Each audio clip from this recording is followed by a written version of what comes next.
ეთერშია გადაცემა ახალგაზრდული სული. დღევანდელი გადაცემის წამყვანები, როგორც ყოველთვის, მე მარიამ კაბანაძე და ესმა გუმბერძე გახლავართ. ჩემი თანაწამყვანი ესმა გერმანიიდან კლავ სკაიპის საშუალებით შემოგვიერთდება. ჩვენს მაყურებელს კი გაგაცნობთ ჩვენს ტელეფონის ნომერს 2388 105, ხოლო სკაიპის მისამართია ობიექტივი 2 ლათინური ასოებით. დაგვირეკეთ, გამოთქვით თქვენი მოსაზრება და დაგვისვით შეკითხვები. ჩვენ კი შეძლებს დაგვარად გიპასუხებთ, რა თქმა უნდა. ჩვენი დღევანდელი გადაცემის სტუმრები კი გახლავთ მარიამი და ლაშა, საქართველოს ახალგაზრდული წარმომადგენლები გაეროში. ხო? რაღაცა აღელვებისგან. ძირფასო სტუმრებო, ძალიან დიდი მადლობა თქვენი დატვირთული გრაფიკის მიუხედავად ჩვენს გადაცემაში მოსვლისთვის და სტუმრობისთვის. ახალგაზრდული სული არ იქნებოდა, რომ ჩვენ არ გვესაუბრა ახალგაზრდობის პრობლემებზე და საერთოდ საქართველოში ახალგაზრდობასთან დაკავშირებულ დღესდღეობით მიმდინარე მოვლენებზე. სწორედ ამიტომ მოგიწვევთ თქვენ გაეროს ახალგაზრდობის წარმომადგენელი დღევანდელი მარიამ სიხარულიძე და ლაშა შაყულაშვილი, რომელიც წინა წელს იყო გაეროს ახალგაზრდობის წარმომადგენელი. მოგესალმებით. მარიამ, პირველ რიგში მინდა განუმარტოთ მაყურებელს, რა სითვალისწინებს, რა პოზიცია არის ეს ახალგაზრდობის წარმომადგენელი გაეროში. როდიდან შეიქმნა ეს საქართველო, როდიდან დაიწყო ამ წარმომადგენლის შერჩევა და საერთოდ რა შედის ამ პოზიციის, ასე ვთქვათ, ფუნქციებში და მოვალეობებში და ცოტა რომ მოგვიყვეთ თქვენი საქმიანობის შესახებ. პირველ რიგში დიდი მადლობა მინდა გადაგიხადოთ თქვენ მარიამს და ესმას ჩვენი მოწვევისთვის და დღევანდელი გადაცემის ჩატარებისთვის. ჩვენ ძალიან დიდი სიხარულით მოვედით თქვენთან სტუმრად და დიდი მადლობა რომ მოკლედ მოგვეცით საშუალება ამ პროგრამის შესახებ მაყურებელსაც უამბოთ მეტი.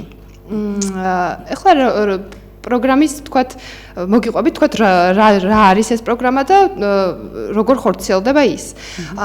ეს დაიწყო 2012 წელს. ლაშა, შენ ჩაერთვე თუ გექნება რამე კომენტარი კი.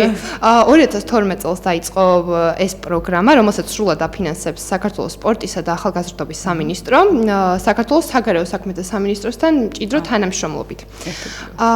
და 2012 წელს, ასე ვთქვათ, პირველი ახალგაზრდობის წარმომადგენელი გაემგზავრა ნიუ-იორკში ახალგაზრდობის სახელით სასაუბროდ, მაგრამ ეს არ იყო კლასიკური, ვთქვათ, პილოტური უფრო იყო ეს პირველ წელს დელეგატი.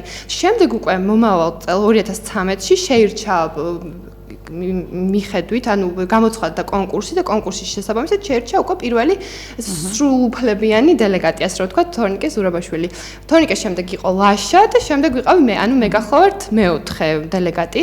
ხოთ შორის ნიშანდობლივია, რომ მე ვარ პირველი გოგო დელეგატი, რაც ასევე კი, ნამდვილად გოგონებს განსაკუთრებით გვიხარია ხოლმე, რომ რაღაცა ესეთი გენდერ ეს დავარღვიათ, მოკლედ ბიჭების ის დომინირება.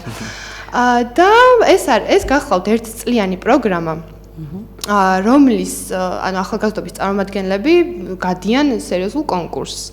როგორც წესი ეს კონკურსი შედგება 3 ეტაპისგან. პირველ ეტაპზე, როდესაც გამოცხადდება ეს კონკურსი, აპლიკანტებმა უნდა შემოიტანონ თავიანთი CV და მოკლე ესე, 500-600 სიტყვიანი ესე. ეს ყველაფერი ინგლისურ ენაზე ხდება, რადგან ძალიან მნიშვნელოვანია დელეგატმა იცოდეს კარგად ინგლისური, სასაუბრო ინგლისური, რადგან სწორედ ინგლისურ ენაზე უნდა გამოვიდეს საერთაშორისო საზოგადოების წინაშე სიტყვით. ამის შემდეგ მეორე ტურში უკვე ხდება გასაუბრება ჟიურის წევრებთან. ჟიურის წევრები გახლავთ ძირითადად 3 კლასიკურ შემთხვევაში, ეს არის ერთი წარმომადგენელი სპორტის და ახალგაზრდობის სამინისტროსთან, მეორე საგარეო საქმეთა სამინისტროდან და მესამე ყოფილი დელეგატი. ნუ ამ შემთხვევაში წელს უკვე მე ვიქნები ჟიურის ერთ-ერთი წევრიც. და მესამე ეტაპზე უკვე გასაუბრების შემდეგ ხდება სიტყვით გამოსვლა. ეს სიტყვით გამოსვლა უკვე ასე ვთქვათ შესამზადებელი პროცესი არის თვითონ გაეროში, ვთქვათ, როგორ გაართმევს თავს კანდიდატი იქ ამას გამოსვლად ვიხილავთ. ხო, კი, ნამდვილად ხო ნახავთ დღეს. და ამის შემდეგ უკვე ძალიან მალე გაიგებს ადამიანი გაიმარჯვა თუ არა. და კიდე სულ ამ ისტორიას როგორც წესი ვყვები ხოლმე, რომ წავახალისო ახალგაზრდების მონაწილეობა, იმიტომ რომ ვაშა შენც და მე თუ არ ვწდები და მეც ჩვენ მეორეჯერ გავედით, როდესაც მოვიგეთ, ანუ პირველ ცდაზე სამწუხაროდ თუმცა ალბათ სამწუხაროდ სამეცნიეროდ ვერც ერთი ვერ გავედით. ნუ შევიტანეთ მეორედაც. ანუ ეს არ არის შეზღუდული კანდიდატი, თქვათ მხოლოდ ერთხელ მიიღოს მონაწილეობა. შეუძლია მას მეორე. კი. ამას ასაკობრივი ჯგუფებიც აქვს, ხო, მარიამ უკაცრავად რომ შეგაწყვეტინეთ. ანუ ასაკის შუალედი არის, ამაზეც რო გითხრათ. კი, ასაკის მოთხოვნა არის 18-დან 25 წლამდე. 25 წლამდე, ნუ ეს ასაკი ლოგიკურია, ხო, ახალგაზრდობის წარმომადგენლისთვის რომ იყოს და გაეროს სტანდარტებითაც ასე არის ძირითადად. თუმცა სხვა ქვეყნებში თქვათ გააჩნია ამ პროგრამას, ეს პროგრამა სხვადასხვა ქვეყანაში სხვადასხვანაირად ხორციელდება, თქვათ ფინანსებიდან გამომდინარე და სხვადასხვა ფაქტორიდან გამომდინარე. ამიტომ ჩვენთან თქვათ ზოგ ქვეყანაში შეიძლება 2 დელეგატი იყოს, მაგრამ ნუ ეს გარკვეულ ხარჯებთან არის დამოკიდებული და შეიძლება თქვათ ერთი დელეგატი 2 წლით იყოს და ასე შემდეგ. ჩვენთან ესე არის, რომ 18-დან 25 წლამდე ადამიანი საქართველოს ნებისმიერი მოქალაქე შეუძლია შემოიტანოს განცხადებული და გახდეს საქართველოს წარმომადგენელი გაეროში. რამე კვალიფიკაციები დამატებითიც უჭირდება, ან რამე დავშოთ სამუშაო გამოცდილება. მე ვიცი, რომ ლაშა მაგალითად სპორტის სამინისტროში მუშაობდა, თქვენ მარიამ გაეროს მოსახლეობის ფონდში მუშაობდით, ანუ ეს აუცილებელია, ესეც კრიტერიუმია, რომ დავშოთ ან გაეროს ორგანიზაციაში უნდა მუშაობდე, ან რამე საჯარო სამსახურში თუ გაეროს ორგანიზაციაში სულაც არ არის აუცილებელი რომ მუშაობდეთ, თუმცა კარგად უნდა ერკვეო კი გაეროს საქმიანობაში და ასევე ახალგაზრდულ თემატიკაში. ახლა ლაშა იქიდან გამომდინარე რომ მუშაობდა, მე ლაშა სიტყვის თვითონ თავის, ნუ მე ჩემი სახელით ვისაუბრებ ამ შემთხვევაში. მე როგორც გაეროში რაღაცა გამოცდილებებს ვქონე, ძალიან კარგად ვიცოდი და ვისწავლე, თქვათ როგორ მუშაობდა გაერო.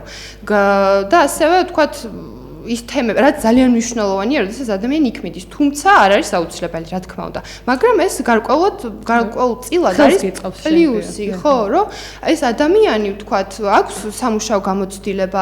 იდეაში თქვენ ეს ახალგაზრდობის წარმომადგენელი არის დიპლომატი, ხო? რა თქმა უნდა, რაღაცა გამოცდილებამ რო გაქვს ადამიანებთან ურთიერთობის, უცხოელებთან ურთიერთობის, თუნდაც ინგლისურიანის ხო დავამატებდი, რომ ინგლისურიანის ცოდნა არის მნიშვნელოვანი ასევე. ან თქვათ რამე კვალიფიკაციაო, რომ ეს მამ როგორც იკითხა, ინგლისური ენა ძალიან მნიშვნელოვანი არის, აქ რო იცოდეს ადამიანმა. ხო და აი ხო რა ვიცი, ამას ვიტყოდი რა, არ არის რა თქმა უნდა აუცილებელი, მაგრამ სასურველია რომ მქონდეს რაღაცა სამუშაო გამოცდილება, რომ უბრალოდ ერკვეოდეს ახალგაზრდების თემატიკაში და იგივე გაეროს თემატიკაში. მე ლაშას მინდა ვკითხო, ანუ მარიამა თქვა რომ 2012 წელს ეს საპილოტე პროგრამა იყო და უფრო 2013 წლიდან ამოქმედა საქართველოში სრულ ფასოვნად, ესე ვთქვათ, სრულუფლებიანად ეს გაეროს ახალგაზრდობის წარმომადგენლის პოზიცია. ანუ რა განსხვავება იყო დაუშვათ, ანუ 2012 წელს უბრალოდ ერთი ვიზიტით შემოიფარგლა თუ რო განგვიმარტოთ თუ შეიძლება. პირველ რიგში მეც მადლობას მოგიხდი ესმა იმისთვის, რომ მომეც საშუალება ამ გადაცემაში მონაწილეობის მიღების. კარგი არის, რომ მე მგონი პირველი შემთხვევა არის, როდესაც ანუ მედია სივრცეში 2 წარმომადგენელი არის ერთად, ან ერთზე მეტი, მოდი ესე ვთქვათ. რაც შეეხება თვითონ პროცესს, მიუხედავად იმისა, რომ თვითონ ეს მანდატი გაეროში ძალიან დიდი ხანი არის უკვე, რამდენიმე ათეული წელი არის და ჯერ დასავლეთ ევროპა იყო, შემდეგ შეუერთდა სკანდინავიის ქვეყნები. ჩვენს რეგიონში აი 2010 წლის შემდეგ დაიწყო ზოგადად აი ამ წარმომადგენლის გაგზავნა გაეროში. პირველი წარმომადგენელი იყო გიორგი ჭეხანი და აი მას ყოველთვის მადლობას ვუხდი ხოლმე, იმიტომ რომ ამ ადამიანმა მოახერხა რომ ასე ვთქვათ, აეხსნა ჩვენი მთავრობისათვის და სამთავრობო უწყებებისათვის, რომ საჭირო იყო, რომ საქართველოსაც ქონოდა ასეთი მანდატი. თორნიკე მაშინ განათლების სამინისტროს მხარდაჭერით გაემგზავრა ამერიკაში და ეს იყო ერთი ოღონდ გრძელვადიანი ვიზიტი და ძალიან კარგად ეცადა გიორგი, რომ მაქსიმალურად ჩაესვა ყველა ასე ვთქვათ სამუშაო შეხვედრაში, აი რომ საქართველოს ახალგაზრდობის წარმომადგენელიც იყო იქ.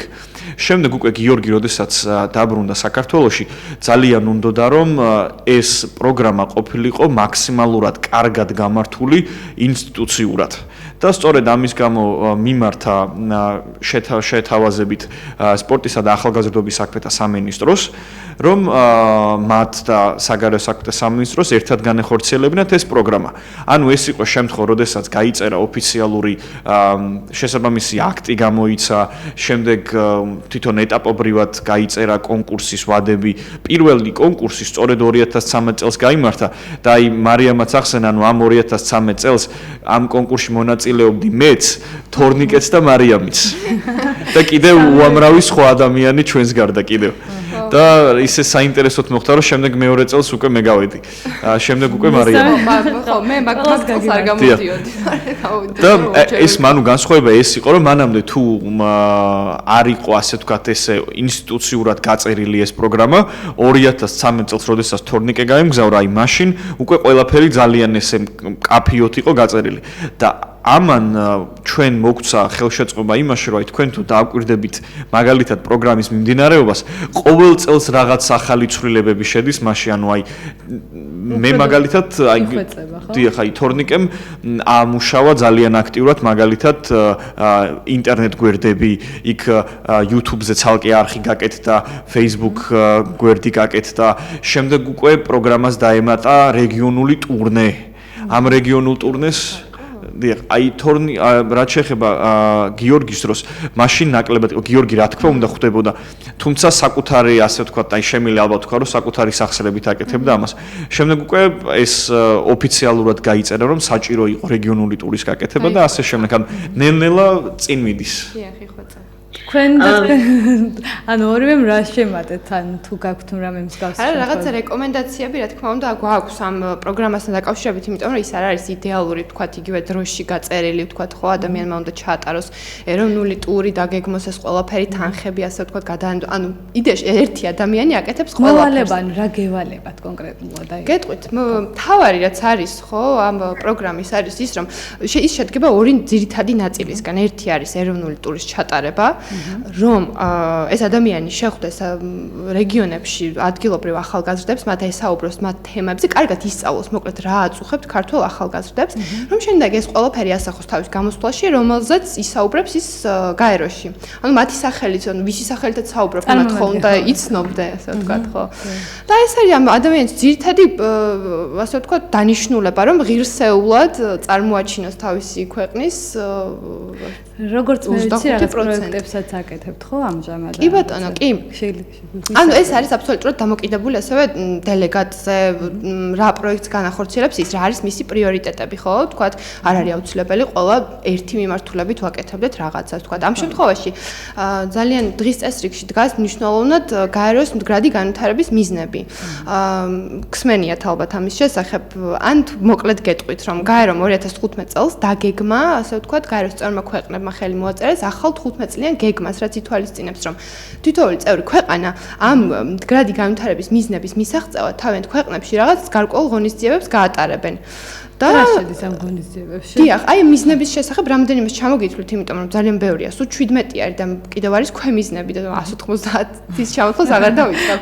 რა თავარია ეს ჩამოთვლა? დიახ, ანუ მაგალითად არის სიღარიბის აღმოფხვრა, არის გენდერული თანასწორობის ხელშეწყობა, არის ხარისხიანი განათლების და თანაბარი შესაძლებლობების შექმნა განათლების მისაღებად და ასევე არის წყალი და სანიტარია და ნუ უამრავი. ხო და აი ამ მიზნების მისაღწევად თქვათ, აი გაეროსთვის ძალიან მნიშვნელოვანია, რომ ამ მიზნების შესახებ იცოდნენ ახალგაზრდებმაც, რადგან მათაც აქვთ, ასე ვთქვათ, თავიანთი როლი ამ მიზნების განხორციელებაში, რომ ისინიც უფრო გააქტიურდნენ ნებისმიერი მიმართულებით და უფრო რაღაც ქვეყანამ უფრო მეტი გააკეთოს, ხო, რომ მიაღწიოს რაღაცა მიზნებს. სწორედ ამ აქედან გამომდინარე დავიწყეთ კამპანია, რომელიც ემსახურება იმ მიზანს, რომ ჩვენ ჩავიდეთ რეგიონებში და ახალგაზრდებს ჩაუტაროთ ტრეინინგი, დისკუსია, სემინარი, ასე ვთქვათ, და ვესაუბროთ, გავაცნოთ, ვთქვათ, გაეროს შესახებ ვესაუბრებით, ამ მიზნების შესახებ ვესაუბრებით და ვთქვათ, რა კეთდება, ვეკითხებით, ვთქვათ, ამ მიზნების მიმართულებით რა კეთდება მათთან, ან როგორ ფიქრობენ, რა არის საქართველოსთვის მთავარი, რომელი არის მთავარი მიზანი და რომელი არის ნაკლებად რელევანტური და ასე შემდეგ. და რაც თავია ხო მინდა უკაცრავად გაწყვეტი და მე აქვე მინდა კითხოთ, როცა გეგმავდით თქვენ ვიზიტებს, ანუ როგორ შეარჩიეთ რეგიონები, სადაც უნდა წასულიყავით? რა პრინციპით? ესეც აბსოლუტურად ამაზე არავინ ჩვენ არ გვკარნახობს, როგორ უნდა შევარჩიოთ, იმიტომ რომ ეს არის კი ეს რაღაც დასრული ადამიანები ვართ და მაქსიმალურად ვცდილობთ ხოლმე რომ მოვიცვათ, თქვათ, მთელი რეგიონი. ნიშანდობლივია ისიც, მე აღვნიშნავ აი ეს მომახსენა, რომ ნუ აი მარიამიო გაეროში მუშაობდაო. გაერო სწორედ იმაში დამეხმარა, რომ მე როდესაც მუშაობდი, ეს ჩემი, ასე ვთქვათ, პროფესიაც კი იყო იმ პერიოდში, სანამ დელეგატი გავხდებოდი, აქტიურად დავდიოდი რეგიონებში და მქონდა ჩვენ შეხვედრა ახალგაზრდებთან. ანუ რაღაცნაირად შეავსო კიდევაც ის სიცარიელე, რაც მექნებოდა მე შემდეგ ამ როდესაც გავხდი ახალგაზრდობის წარმომადგენელი. ანუ ეს შეიძლება იყოს ხო, კახეთი, გურია, შიდა ქართული მაღალმთიან სოფლებშიც იყავით ხო ალბათ? მაღალმთიან იქნება იქ ალბათ, რომ ახალგაზრდების ნაკლებობა იქნება იქ. მაღალმთიან სოფლებში ძალიან რთულია, კი, აი სხვათა შორის ლაშა იყო ამ შემთხვევაში აქტიური ხო, რამდენადაც მახსოვს მაღალმთიან სოფლებში აქტიურად დადიოდა და მე ლაშა მომიყვა კიდევაც თქვა იქ თუ რამე ისეთი ხდებოდა რაც მე არ ვიცოდი და უნდა მცოდნო და მე ლაშამ მოდი ერთობლივად ვისაუბროთ ლაშა. ხო, ლაშა ძალიან გაყუჩდა. რაც შეეხება ჩემს დროს მე რეგიონული ტური ძალიან ცოტა შეხვედრა მქონდა ქალაქებში, ძირითადად დავდიოდი მაღალმთიან სოფლებში, იქნებოდა ეს ზემო სვანეთი, იქნებოდა ეს ხევსურეთი და ასევე ვცდილობდი რომ ჩავსულიყავი ისეთ ადგილებში, რომელიც ძალიან ნაკლებად პოპულარული იყო სხვა შემთხვევებში. და აი შემიძლია მაგალითი მოვიყვანო, რას ვაკეთებდი შემდეგ. აი მაგალითად ჩავედი ზემო სვანეთში. არის ესეთი სოფელი ჭუბერი, სადაც არის არაჩვეულებრივი სკოლა. ვერც წარმოიდგენ თუ ესეთი კარგი სკოლა შეიძლება იყოს ესეთ მაღალმთიან სოფელში და მათ მთხოვეს რომ უნდათ რომ ქონოდათ მაგალითად კინოთეატრი. რა თქმა უნდა კინოთეატრის გაკეთებას მე ვერ შევძლებდი, ვერ ავაშენებდი, ამიტომ მივწერე რამდენიმე ორგანიზაციას და ვთხოვე თუ შეეძლოთ რომ ეჩუქებინათ ამ ბავშვებისთვის პროექტორი და კომპიუტერი. რომ შემდეგ მოეწყოთ თვითონ ესეთი პატარა კინოსტუდია. რაც მოახერხეთ, ხდებოდა ისე რომ სოფლებში მთხოვდნენ რომ აი თუ შეიძლება რომ გვაჩუქოთ პრინტერები, სკანერები, ფოტოაპარატები და შემდეგ ვიყენებდი ინტერნეტ სივრცესამისათვის ვწერდი სხვადასხვა ორგანიზაციებს და ვეუბნებოდი რომ თქვენ ხომ ისედაც უნდა ჩამოწეროთ რაღაც ტექნიკა. მოდით ეგ ტექნიკა არავის არ მისცეთ, მე ვიცი სად უნდა გააგზავნოთ. და შემდეგ ამას ვაგზავნიდით ხოლმე. ამას გარდა ჩავედი დუხობორებით დასახლებულ სოფელ გორელოვკაში, რომელიც არის ნიოცმინდის მუნიციპალიტეტში და ამ ბავშვებმა მთხოვეს რომ ძალიან უნდათ სხვადასხვა პროექტებში მონაწილეობის მიღება თბილისში. და შემდეგ ისე მოხდა რომ პარტნიორების მხარდაჭერით მოვახერხეთ რომ გამგვემართა ძალიან კარგი აი ძალიან პოპულარული არის ამ ბოლო დროს აი მოდელირებები. თუმცა მოდელირებებზე არის ხოლმე ყოველთვის გადასახდელი, რაც ძალიან დიდი ბარიერი არის.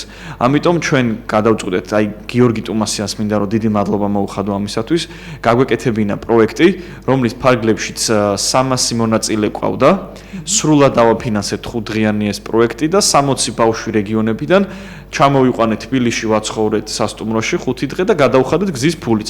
და ეს დუხობორი ბავშვები, რომელსაც ძალიან უნდათ მონაწილეობის მიღება, ისინიც ჩამოვიყვანეთ. ძალიან კარგია. ეს რამეს შეიძლება დავამატო. მე მინდა რომ ვისარგებლო ასევე თქვენი ეთერით და ამ კამპანიის ფარგლებში მე რომელსაც ვისაუბრე, გრადი განვითარების მიზნების ფარგლებში ვაპირებთ რომ გამოვაცხადოთ ძალიან კარგი ახალგაზრდული კონკურსი.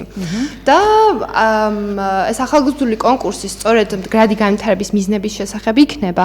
ანუ ახალგაზრდებს მოუწევთ 3 ნომინაციაში თავიანთი ნამუშევრების შემოტანა, ეს იქნება ესე, ფოტო ან ფოტონამუშევარი ან ვიდეოს გადაღება. და რომელიმე ვთქვათ ის უნდა აირჩიონ გრადი განვითარების მიზანი, რომელიც მათი აზრით ყველაზე მნიშვნელოვანია საქართველოსთვის.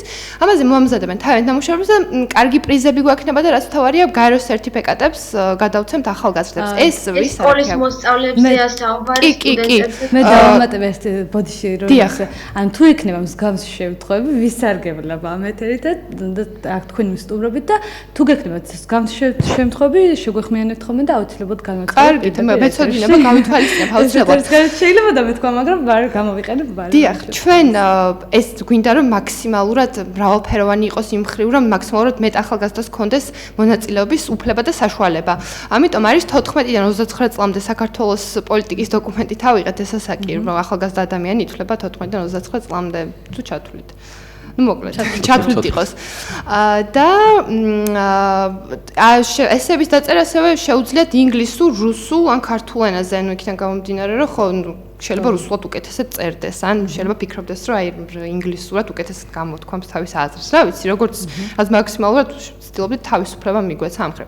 ჯერ არ გამოგვიცხადებია, მე უბრალოდ მინდა რომ ყურადღებით მე შეგატყობინებ ზუსტად თარიღი, როცა იქნება ამ გამოცხადების Facebook გვერდითაც გავავრცელებ. ეს სწორედ გამოცხადდება ჩვენ თბილისში ბოლო შეხვედრის ჩატარების შემდეგ, ან ჩვენ თბილისშიც ვაპირებთ ახალგაზრდებთან ჩავატაროთ შეხვედრა ამ მდგრადი განვითარების მიზნებთან დაკავშირებით და იქ უკვე ოფიციალურად გამოვაცხადებთ ამ კონკურსის შენ ეთერს გარეთ თქვენ ეთერს გარეთ მითხარით რომ ახალი არჩევნების ეტაპი როდის იწყება და ამის შესახებაც ბარემ ეხლავე დიახ ხო ეს კარგი საშუალება არის ასევე რომ ყველას გავაგებინო მაქსიმალურად რომ ახალი დელეგატის არჩევა უკვე კონკურსი გამოცხადდება შემდეგ კვირას და ყოველთვის აი მე და ლაშა ვლაპარაკობდით რამდენად მნიშვნელოვანია რომ მაქსიმალურად ბევრ ადამიანს მიუწვდეთ იმიტომ რომ შეიძლება ვიღაცა იყოს ძალიან კარგი კანდიდატი, შემდეგი იდეალური ვთქვათ, კანდიდატი, რომელიც კარგად წარადგენს საქართველოს ახალგაზრდობას, მან ვერ უბრალოდ არ იცოდეს და ვერ გაიგოს ამის შესახებ. ამიტომ მნიშვნელოვანია რომ ხო აი Facebook-ი არის ჩვენთვის ძალიან ისეთი თქვენი გვერდით რო გააჟღეროთ. თქვენი გვერდი რო გააჟღეროთ ეთერში. ჩვენი Facebook-ის გვერდი? facebook.com ესე? არა, ნუ როგორ და ახალგაზრდობის წარმომადგენელი გაეროში, საქართველოს ახალგაზრდობის წარმომადგენელი გაეროში ქართულად რომ აკრიფოთ, ამოაგდებს ეგრევე. ანუ საქართველოს ახალგაზრდობის წარმომადგენელი. მოდით, ეხლა რაღაც უნდა დამემატებინა მგონი თორცდები.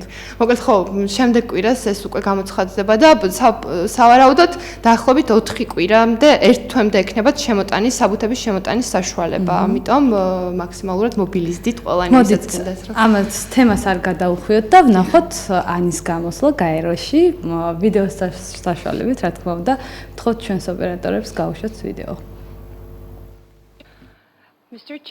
ბატონო თავმჯდომარე, პატივცემულო დელეგატებო, ახალგაზრდების წარმომადგენლებო, ჩემთვის დიდი პატივია ამ მნიშვნელოვან ფორუმზე და მიმდინარე ცვლილებების ფონზე მოგმართოთ საქართველოს ბავშვების და ახალგაზრდობის სახელით. უპირველეს ყოვლისა, მსურს დიდი მადლობა გადავუხადო გაეროს და საქართველოს მთავრობას ახალგაზრდების როგორც ეროვნული ისე საერთაშორისო დღის წესრიგში მნიშვნელოვანი ადგილის დამკვიდრებისთვის. ახალგაზრდები წარმოადგენენ საქართველოს მოსახლეობის მეოთხედს, ადამიანები, რომლებსაც რამდენიმე წელიწადში ექნებათ ქვეყნის უკეთესი მომავლის შექმნის პასუხისმგებლობა. გასული რამდენიმე თვის განმავლობაში მე შევხვდი მრავალ მათგანს. მათი ოპტიმიზმი, ენერგია და მისწრაფებები, რომ საქართველოს უკეთესი ქვეყანა გახადონ, ძალზე შთამბეჭდავი და შთამაგონებელი იყო. მე ვესაუბრე სახელმწიფო ზრუნვიდან გასულ ახალგაზრდებს. ერთმა მათგანმა მომიყვა თავის ოცნების შესახებ გამხდარიყო ჟურნალისტი, მაგრამ შიშობდა, რომ ამას ვერასდროს მიაღწევდა ეკონომიკური სიდუხჭირის და ყოველდღიური სოციალური დაბრკოლების გამო. მე შევხვდი მოწყვლადი ჯგუფის წარმომადგენლებს, მათ შორის შეზღუდული შესაძლებლობების მქონე ახალგაზრდებს, რომლებიც თავს გარიყულად და იზოლირებულად გრძნობენ და იზოლაციას საზოგადოებრივი ცხოვრების სხვადასხვა ეტაპზე განიცდიან, რადგან გარემო არ პასუხობს მათ საჭიროებებს. ამ გამოწვევების საპასუხოდ საქართველოს გადადგა მნიშვნელოვანი ნაბიჯები ინკლუზიური საზოგადოების და გარემოს შესაქმნელად, სადაც ყოველს თანაბრად უნდა ჰქონდეს განვითარების საშუალება. ამ საკითხს სრულად უჭერს მხარს ეროვნული ახალგაზრდული პოლიტიკის სამოქმედო გეგმა. ბატონო თავმჯდომარე, საქართველოს მტკიცედ ჯერა, რომ საერთაშორისო სამართლისა და ადამიანის უფლებების დარღვევა, ისევე როგორც სხვა ქვეყნის საშინაო საქმეში ჩარევა, აღღვევებს ერებსა და ხალხებს შორის უნდობლობასა და დაძაბულობას. ამან ასევე მნიშვნელოვანი როლი ითამაშა ახალგაზრდების რადიკალიზმსა და ძალადობრივ ექსტრემიზმში მსოფლიოს სხვადასხვა კუთხეში. შუა აზიაში, აფრიკასა და აღმოსავლეთ ევროპაში მიმდინარე მოვლენები ცხადყოფს, რომ ჩვენი უსაფრთხოება და მშვიდობა უმნიშვნელოვანესია და რომ ყველა ქვეყანა, რომელიც მშვიდობას უჭერს მხარს, უნდა გაერთიანდეს მშვიდობისა და სტაბილურობის სადარაჯოზე. საქართველოს აქტიურად არის ჩართული ანტიტერორისტულ ძალისხმევებში და ტერორიზმის წინააღმდეგ ბრძოლაში და დემოკრატიული სამყაროს მტკიცე პარტნიორად რჩება. ქართველი ახალგაზრდების წინაშე მდგარ გამოწვევებს კიდევ უფრო ამწოვებს ჩვენი ქვეყნის ტერიტორიის 20%-ის ოკუპაცია. საქართველოში 400.000-მდე იძულებით გადაადგილებული პირია, რომლებსაც ძალის გამოყენებით დაატოვებინეს სახლები აფხაზეთსა და ცხინვალში, ეგრეთ წოდებულ სამხრეთ ოსეთში. მათ შორის არიან ახალგაზრდები, რომელთაც 1990 წლიდან დღემდე გამოიარეს ეთნიკური წმენდა და შეიარაღებული კონფლიქტები. მათ შორის 2008 წლის ომი. ახლა კი უწევთ თვითრწმენისა და ღირსების დასაბრუნებლად ბრძოლა. ერთადერთი გამოსავალი მათი სახლში მშვიდობიანი, თვითნებური და ღირსეული დაბრუნებაა. ნიშანდობლივია ოკუპირებულ ტერიტორიებზე მცხოვრები ახალგაზრდების ბედი, რომელთაც ეზღუდებათ ფუნდამენტური უფლება მიიღონ განათლება მშობლიურ ენაზე, ქართულად, რომელიც გაეროს ბავშვთა უფლებების კონვენციითაა გარანტირებული. კონფლიქტით დაზარალებულ სოფლებში მცხოვრები ახალგაზრდები, რომელთაც არ სურთ სახლების დატოვება და ქალაქში ცხოვრება, უკეთესი პირობებისა და მეტი პერსპექტივის სანაცვლოდ წარმოადგენენ საქართველოს საუკეთესო ნაწილს, რადგან ისინი დგანან ისეთი ღირებულებების სადარაჯოზე, როგორიცაა ღირსება, თავისუფლება და სამშობლოს ტერიტორიული მთლიანობა. ზოგჯერ მხოლოდ დაგმობა და სოლიდარობის გამოცხადება არ არის საკმარისი. ჩვენ ქართველ ახალგაზრდებს უცხოური ოკუპაციის პირობებში გვესაჭიროება საერთაშორისო მხარდაჭერა, რადგან ეს არა მარტო ძალადობრივი ქმედებებია ერთი კონკრეტული ქვეყნის მიმართ, არამედ მიზანმიმართული ძალისხმევა ისეთი უნივერსალური პრინციპების წინააღმდეგ, როგორებიცაა ქვეყნის სუვერენიტეტი, ტერიტორიული მთლიანობა და ბოლოს მე მივესალმები ახალგაზრდების ნებისმიერ ძალისხმევას, რომელიც ემსახურება საერთაშორისო მშვიდობას და მდგრად განვითარებას. ახალგაზრდები არა მარტო მომავალი, არამედ აწმყოა და ჩვენ ვართ მზად რომ ჩავერთოთ ნებისმიერ ინიციატივასა თუ ქმედებაში, რომელიც 2015 წლის შემდგომ განვითარების დღის წესრიგს ემსახურება და ითვალისწინებს ახალგაზრდების გაძლიერებას მთელი პლანეტის მასშტაბით. მადლობა ყურადღებისთვის. მოდით გვიანბეთ თითოეულმა შენს ლაშა და შენს მარიამ რა ემოციებს განიცდით ხოლმე ამ დროს და მე შემდეგ გადავიდეთ შეკითხვაზე. აი შშმპირებთან დაკავშირებით რა პროექტებს განიხილავთ ხოლმე ან თუ არის რამე მსგავსი ინტერესები თუ გაქვთ გამოხმაურებები ან პროექტები რა მსგავსი. კარგით, პირველი შეკითხვით დავიწყებ ხო? საშუალოდ ნერვიულობთ ხოლმე, როგორც წესი. ეხლა ყველა დამეთანხმება, რომ გაეროში საერთაშორისო ტრიბუნიდან საუბარით ხო, თან ელჩებისთვის, მთელი მსოფლიოსთვის მიმართვა მარტივი საქმე, ანუ ისეთი არ არის. ნამდვილად საპასუხისმგებლო მით უმეტეს ჩვენ მე ყოველ შემთხვევაში არ მქონია ესეთი გამოცდილება მანამდე. და თან ის მეორე მომენტი არის, რომ ძალიან ვცდილობთ ხოლმე, რომ გამოვიყურებოდეთ მშვიდები, წყნარები, გაწონასწორებულები და როგორც წესი ყველა პანიკაშია.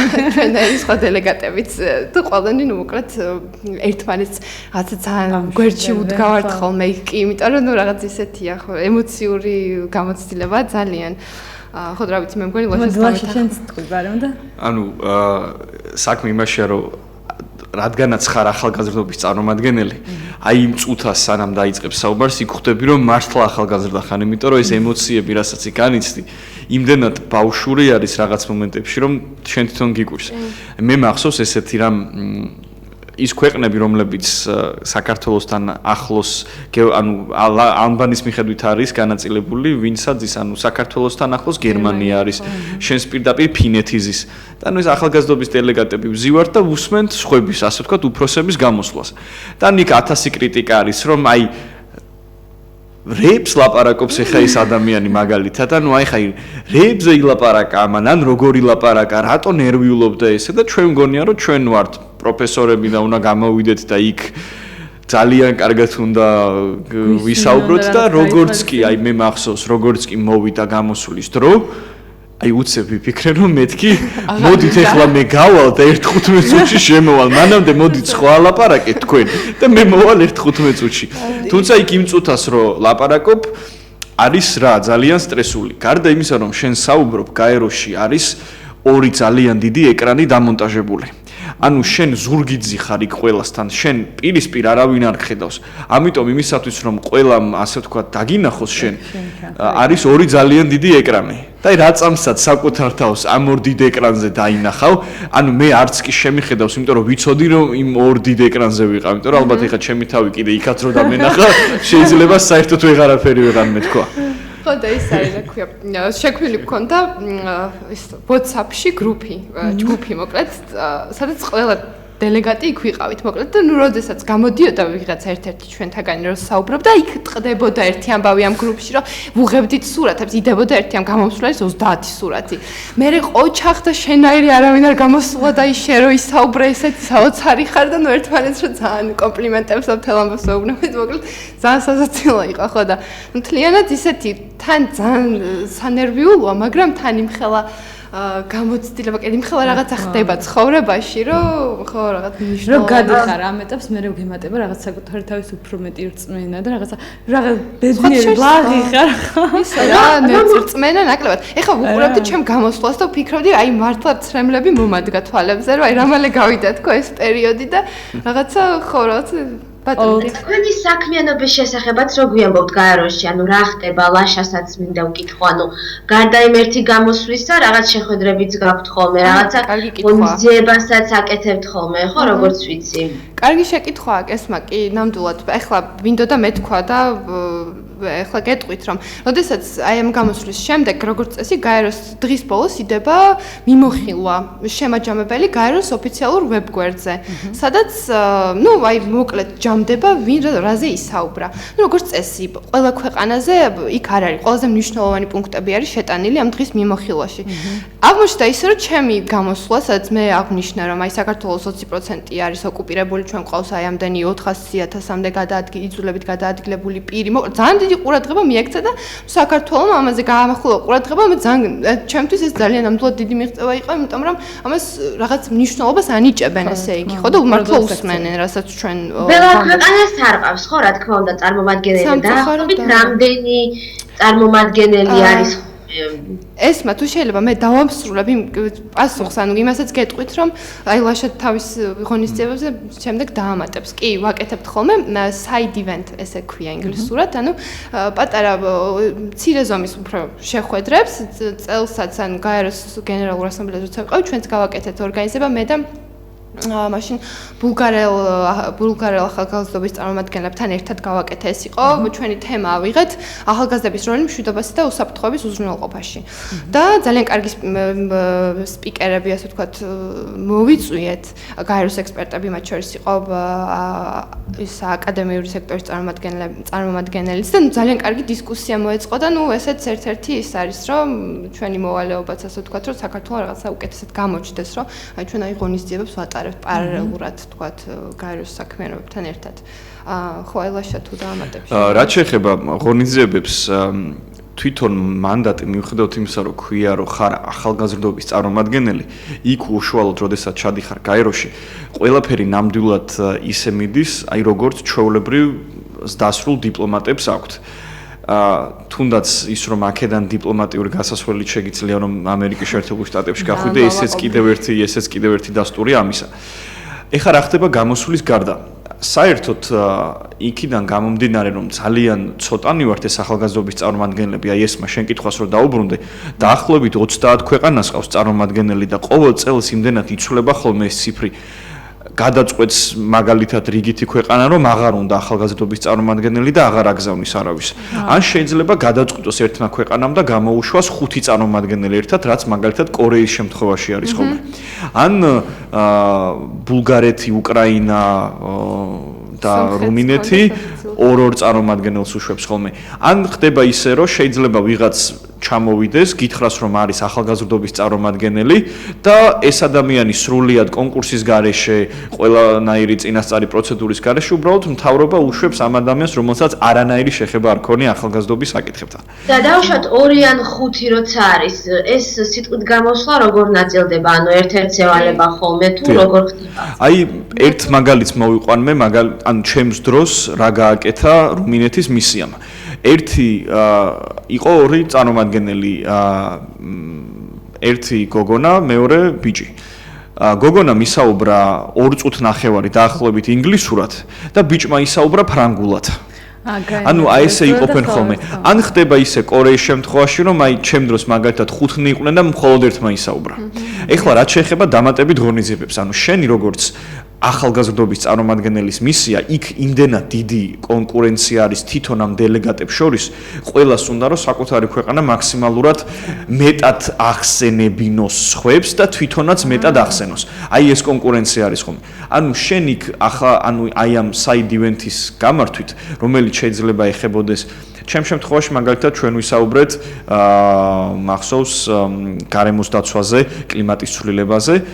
ძალიან კარგი არის ამას, როდესაც შენ მართავ საქართველოს მისიის სახელით ნიუ-იორკის სათა ოფისში, იმიტომ რომ ეს შემდეგ ხდება იქ ნიუსებში და უფრო მეტად არის ნახსენები საქართველო და ზოგადად სხვა ახალგაზრდობის დელეგატებისთვისაც შენი ქვეყანა და შენი მანდატი უფრო ფასეული არის, იმიტომ რომ შენ ამდენჯერ ახსენებინე.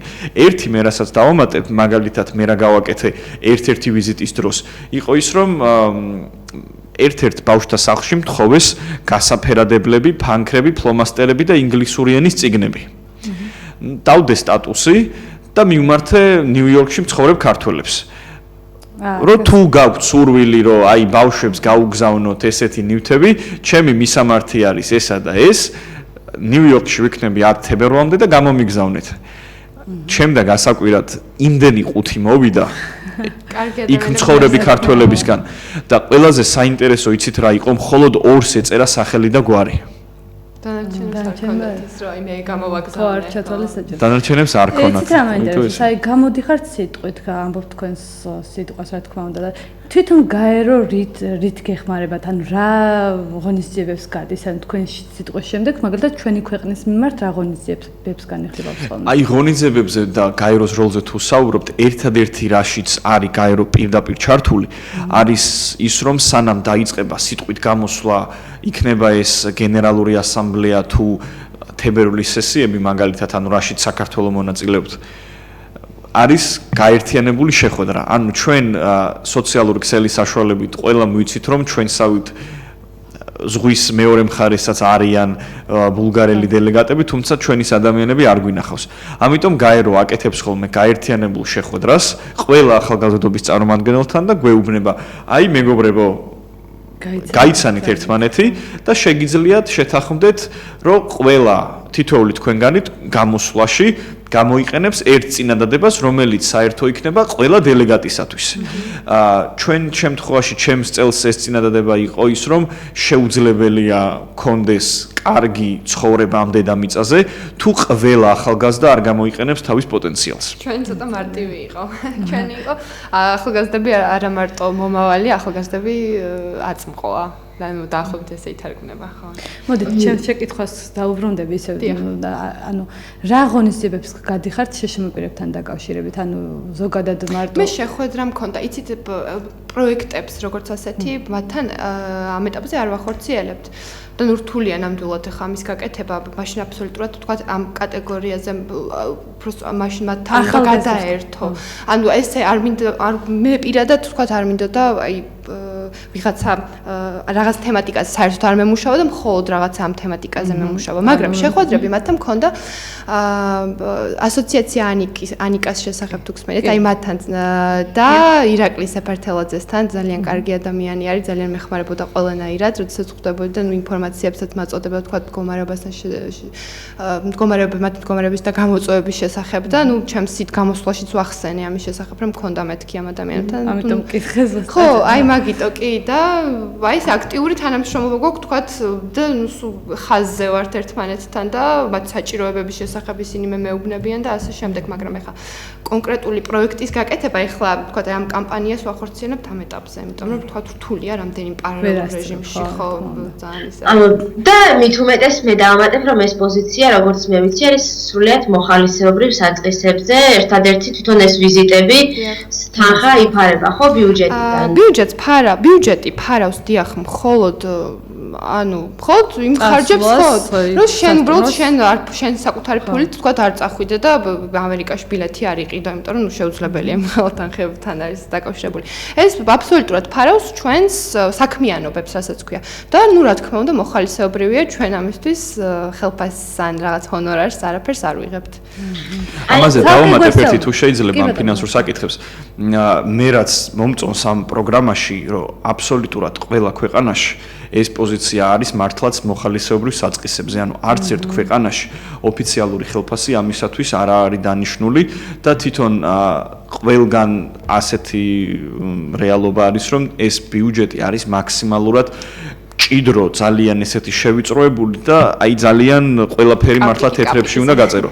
და ჩვენ შემთხვევაში მხოლოდ საქართველოს წარმომადგენლებთან დაკავშირებით ფინანსდება ოქტომბერში გენერალურ ასამბლეაზე ვიზიტი. ანუ ჩემ შემთხვევაში მე თლიანად დამაფინანსა გაერომ და მარიამის შემთხვევაში წელს იყო რომ გაერომ დააფინანსა მისი თებერვლის ვიზიტი. ანუ ჩვენ ვცდილობთ რომ დამატებითი თანხაც კი მოვიძიოთ იმისათვის რომ აი ეს წარმომადგენლობითობა რაც არის საჭირო, ესეც იყოს წარმოდგენილი. ასე ეგრეთ წოდებული fundraising-ი. როგორც არის, ხო, ანუ შესაძლებელია რომ თქვა დამატებითი რესურსები მოიძიო შენი საქმიანობაში. რა ხდება რომ განვუმარტოთ მაყურებელს გაეროში რა ღონისძიებები არის, რასაც თქვენ ესწრებით ხოლმე? თებერვალში არის სოციალურ და ეკონომიკურ საკითხთა კომისიის სხდომა, რომელიც არის მნიშვნელოვანი იმ თვალსაზრისით, რომ ეს 2015 წლის შემდგომი განვითარების გეგმა, რაც აქვს გაეროს დამტკიცებული, ანუ აი ეს ანუ 1000 წლეულის განვითარების გეგმები და მდგრადი განვითარების გეგმებზე გადასვლა, აი ამაზე მუშაობა კონკრეტულად სწორედ მიდის თებერვლის დროს. და თუნდაც აი ჩემი ვიზიტი იმიტომ იყო საინტერესო, რომ მაშინ დაიწყო ამაზე მუშაობა, აი მარიამის ვიზიტი იყო მნიშვნელოვანი იმით, რომ მაშინ დამტკიცდა და უშუალოდ დაიწყო მათი განხორციელება. აი დავამატებ ლაშამ რაც თქვა იმას, რომ შემოდგომაზე, როდესაც მივდივარ ჩვენ გენერალურ ასამბლეაზე გამოსასვლელად, ის არ არის ახალგაზრდული ფორუმი, ანუ მხოლოდ ახალგაზრდები იქ არ გამოდიან. იქ პარალელურ რეჟიმში, თქვა, ჩემს მერე შეიძლებოდა ესაუბრა, თქვა, რაღაც არგენტინის ელჩს. ანუ დასრულებით გამოდიან. თებერვალში რაც შეეხება, ეხლა მე ვიყავი წასული, ის არის მხოლოდ ახალგაზრდების შესახებ ახალგაზრდული ფორუმი. იქ უკვე მთავარ როლში არიან ახალგაზრდები, ასე რომ ვთქვათ რა. ის ახალგაზრდული ფორუმი იმას არ ეწოდება. ზოგადად გენერალური ასამბლეის მესამე კომიტეტის სხდომა არის და ის უკვე იქ უფრო დავიწროებული არის, ვთქვათ, ახალგაზრდები. წეგან საუბრობდით ეთერსკარეთ რაღაცა ცალკე თქვენ სამსახურებზე, თქვენ შემოსავალზე, დამოუკიდებლობაზე, მაგრამ ამაზეც თქვენ საუბრობთ დღეს ამჟამად რითია თქვენი შემოსავლის წყარო, რა საქმიანობთ? ამაზეც ვისაუბროთ. დავიწყო? და მე ლაშამაც მით უმეტეს რომ ლაშამ მე ასე თქვა გვაინტერესებს მისი ისტორია როგორ განვითარდა შემდეგ უკვე ამ პოზიციის მერე. გისმენთ. ხო, საინტერესო, მეც მაინტერესებს ლაშა შენი განვითარება, ჩემი როგორ წავა. მე მოკლედ დუხ ძალიან შორს აღარ წავალ, ხო? მაგისტრატურა დავამთავრე ჰოლანდიაში და შემდეგ და ანუ როგორც წესი ერთი წამით ცხოვრებაში არ დამისვენია მე მგონი, იმიტომ რომ როგორც ანუ ხან ვსწავლობდი, ხან მუშაობდი, ხან მე ისევ ვსწავლობდი, მე ისევ მუშაობდი. და ისე მოხდა რომ ჰოლანდიიდან რომ ჩამოვედი, ჰოლანდიიდან დავიწყე იქ სამსახურის ძებნა, ამიტომ რომ დავბრუნდი საქართველოში, მაშინვე რაღაც ვაკანსია იყო გამოცხადებული UNFPA-ში და შეუერთდი მათ. შემდეგ ვიმუშავე ახალგაზრდობის თემატიკით მუშაობდი კონკრეტულად UNFPA-ში ძალიან აქტიურად და მაშინ ძალიან ბევრი რამე ვისწავლე და ძალიან დიდი მადლობა მათ იმისთვის რომ თქვათ მიხელმძღვანელეს ბევრ რამეში და ნუ გამათვიცნობიერეს ან ძალიან გავიზარდე. შემდეგ უკვე როდესაც გავხდი ახალგაზრდობის წარმომადგენელი როგორც წესი მე მგონი 4-ვე ესე ვიყავით რომ პარალელურ რეჟიმში სამსახურებიც გქონდა. ყველა ესე იყო. და ნუ ეს არის ესე იგი ჭაღარები შემოგვემატა ყველას იმიტომ რომ ძალიან სტრესულია ნამდვილად რომ აი იმდენ ამაზე გიწევს ფიქრი და აი იმ ხელ პასუხისმგებლობები გაქვს თან ანუ ეს ხო სკოლაში უკვე აღარ ვართ ხო იქ პასუხ გთხოვენ სერიოზულად ყველგან. პარალელურ რეჟიმში უკვე აქ შევიტანე თქვათ ისევ ვცადე და საბედნიეროდ გავედი ამჯერად და შემდეგ უკვე ხო აი დელეგატობაზე და შემდეგ უკვე ახლა გადავედი ერთ კავკასიის კვლევითი რესურსების ცენტრში, რომელიც გახლავთ CRRC, ესეთი ძალიან ასე ვთქვათ, პროფესიონალებით დაკომპლექტებული კვლევითი ცენტრი და ამ ეტაპზე უკვე მათთან ერთად მუშაობ და თან პარალელურად უკვე აი მიმთავრდება ეს ის. მოდი დროში ვიწურებით, მაგრამ ლაშეც მეც ძალიან აქტიურად ვეცადე უნივერსიტეტში სწავლის დროს, რომ გაცვითი პროგრამებით მესწავლა საზღვარგარეთ და ძალიან მადლიელი ვარ ცხოვრების მიმართ ამის გამო. სწავლობდი ლატვიის უნივერსიტეტში რიგაში, სწავლობდი ასევე ბირმინგემის უნივერსიტეტში ინგლისში, შემდეგ მუშაობდი NDI-ში. NDI-დან მუშაობის შემდგომ ძალიან ცოტა ხანი 5 თვე ვიმუშავე მხოლოდ სპორტის და ახალგაზრდობის საქმეთა სამინისტროში. შემდეგ წავედი სამუშაოდ რამდენიმე თვით ირლანდიის პარლამენტში ვიმუშაობდი ცოტა ხანი. იქიდან დაბრუნების შემდეგ დავიწყე ძალიან კარგ ადგილას მუშაობა საარჩევნო სისტემების საერთაშორისო ფონდი IFES ესეთი ორგანიზაცია არის. იქ მუშაობის დროს ერთი წლის შემდეგ ძალიან გამიმართლა და გავხდი ახალგაზრდობის წარმომადგენელი გაეროში და ჩემმა სამსახურმა ძალიან კარგად მიიღო ჩემი ეს სიახლე და დამეხმარნენ მაქსიმალურად ჩვეულებებს მაძლევდნენ, ხელს მიწყობდნენ რომ წამსულიყავი არა მარტო რეგიონებში, არამედ ქვეყნის გარეთაც და როგორც კი დამთავრდა ჩემი მანდატი, მახსოვს ტელევიზიაში მკითხეს შარშან რომ ეხლა რასაპირებთო რომ დაამთავრეთო ეს მანდატი. ალბათ ეგონათ რომ მე ეს იყო ჩემი სრული სამსახური და მე მაშინ უპასუხე რომ ძალიან კარგი სამსახური მაქვს მეთქი და გავაგზავნებ მეთქი, სადაც მუშაობ მეთქი და მართლაც ისევ იქ მუშაობ. თუმცა რაც შეიცვალა ჩემ ცხოვრებაში იყო ის რომ მანდატის შემდგომ მიმიწვიეს რამდენიმე ისე დიდ საერთაშორისო ღონისძიებაზე. ერთი იყო სტრასბურგში ვიყავი შემოდგომაზე მსოფლიო დემოკრატიის ფორუმზე და შემდეგ ერთი კვირა ვიყავი პარიზში გაეროს კლიმატის ცვლილების კონფერენციაზე მოამზადი ახალგაზრდული ფილმი. დიახ, ამაზე შემდეგ ვიყავი ირანში ახალგაზრდებთან, ფერედინელ ქართველებთან და ვიცი რომ ვიყავით ეს მეც გავიგე და რომ მოკლედ რო გითხრათ რასთან დაკავშირებით. ესმა ძალიან ცოტა დრო ირანზე ვამბობთ. ანუ რასთან დაკავშირებით იყავით რომ ძალიან მოკლედ რო გითხრათ თქო. ირანში ხო? ხო. შევხვდი ფერედინელ ქართველებს და ეს იმდენად ვრცელი თემა არის რომ ალბათ აი ეს რო ჩამოხვალ შემდეგ ყავაზე გავიდეთ და ვისაუბროთ ამაზე. სამწუხაროდ ვერ ჩავეტევით დროშს ეგ ძალიან ცუდია. თქვენთან ერთად დავამატებით ჩემს თანაწამყვანს ის გერმანიაში არის წასული სასწავლებლად და იმისთვისაც წასული რომ ცხოვრებაში რაღაცას მიაღწიოს ახალგაზრდაა და ძალიან მიხარია რომ თქვენი სახი და იმედია დღევანდელ ჩვენს გადაცემას უყურებს ახალგაზრდები და თუ არ უყურებენ რა თქმა უნდა შემდეგში ან გადაახვევენ ან ვიდეოს როგორღაც მოეძიებენ და მიიღებენ თქვენგან დიდ მაგალითს და დიდი მადლობა თქვენ რომ ასეთი კარგები ხართ ამ სიტყვას გამოვიყენებ და გისურვებთ წარმატებებს ცხოვრებაში. ჩვენს მაყურებელს კი სამწუხაროდ დროში ვერ ჩავეტიეთ, ბევრ რამეზე გვინდოდა საუბარი, მაგრამ დროის სიმცირის გამო რას ვიდავთ, ასე ხდება ხოლმე და ჩვენს მაყურებელს კი დავემშვიდობებით და მომავალ შეხვედრამდე 2 კვირის შემდეგ დაგიბრუნდებით ზუსტად. ნახვამდის.